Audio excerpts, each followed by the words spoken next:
sometimes the things we turn to for comfort quietly becomes the things we can't live without, and eventually these things we don't wish to live with them as time goes on.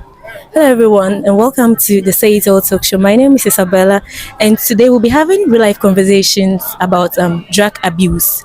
We're not just going to be talking about the drugs or the statistics only. We'll be talking about the people, the pain, and possibly the hope of recovery. Yeah, so joining me today, I have with me Jacob and Laurentia. They're both students of HP 300. Please, you're most welcome. Thank you. So, let's start simple. What would you say is drugs abuse in real life? What is drugs abuse, and what do you think pushes people into it? Not just drugs, substance abuse in general. Because if I say drugs, it's like I'm limiting it. What would you say about substance abuse, and what do you think pushes people into it? Okay, I would say substance abuse is simply the intake of psychoactive drugs without any formal or medical prescription.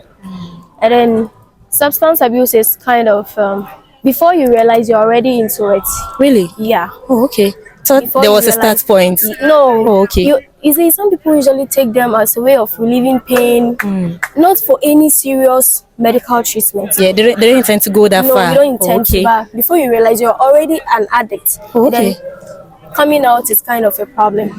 It's a difficult task. Yeah. Okay. So some of the push factors Okay. are that stress. We have Okay. stress. Yeah. People take substances as a way of relieving stress or coping with stress. And also we have curiosity, we have peer pressure and the rest. Your friends are doing it, so you may be also tempted to do it. Yeah, that's interesting. Let me go to Jacob. Jacob, what would you say are some of the effects of substance abuse that people don't talk about enough? Like they don't really talk about it enough. And what would you say are some of the impacts of this substance abuse on the life of the victim personally, their academics, and their relationships with their family and friends as well? What would you say is the impact? Okay, thank you for the question. I think there are so many effects when it comes to substance abuse, but I think one most people don't talk about is what we is referred to as anhedonia. You see, this is when the person begins to lose appetite for what he once had, some kind of interest for. So if it is sport, the person begins to lose, appetite for sports. If it is reading of books, the person begins to lose appetite for all those things. So we term this as anhedonia. And the next thing that I can talk about as one of the effects or the So you think consequences.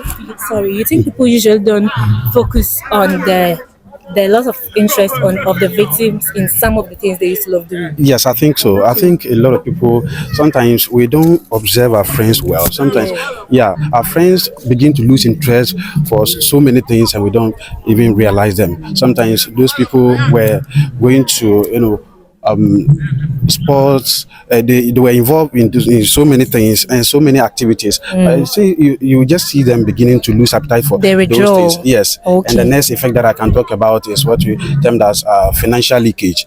Those people, they go like empty. They begin to sell things that they once depended on, like their mobile phones and all those things. Yeah. So I think substance abuse can be very detrimental to our health. And one other thing that I can talk about for now, I think, okay, one other thing that I can also talk about is sleep distraction.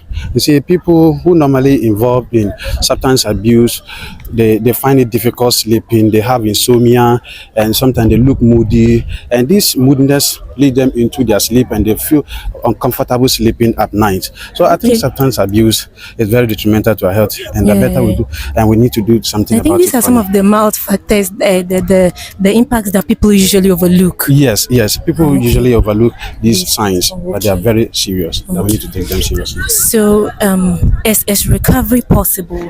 And what would the journey be like? Okay. What would the journey be like? And how can parents and friends support them during this journey without judging them?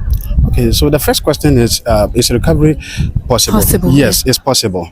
So once you tune your mind to change, you can change, because we've seen thousands of people coming out of substance abuse. I think recovery, Really? yeah, Okay. recovery is possible. So the next limb of your question, which is how will parents help them out of it? I think But- parents. Yes. Okay, before you go to how the parents can support them, what do you think are some of the challenges these victims are likely to encounter when they make up their minds that, oh, they want to put an end to this behavior? Okay. What are some of the likely Okay, challenges? one major thing that I can talk about is withdrawal symptoms. You see, I Okay. know, yeah, coming out of this, you may face, withdrawal symptoms. Sometimes you feel like going back into it. So, anybody that wants to get out of substance abuse must bear in mind that withdrawal symptoms is one major factor that he has to Wow, roll away. this he has to really fight with. one tough one. It's, Oh, it's yeah. not easy as it looks. Yeah, though it's not easy, but I think It's a there's gradual Yes, process. a gradual process, and as the Okay. cliche goes, that every I've forgotten. That Yeah, is, yeah, it's a come as we roll. Okay.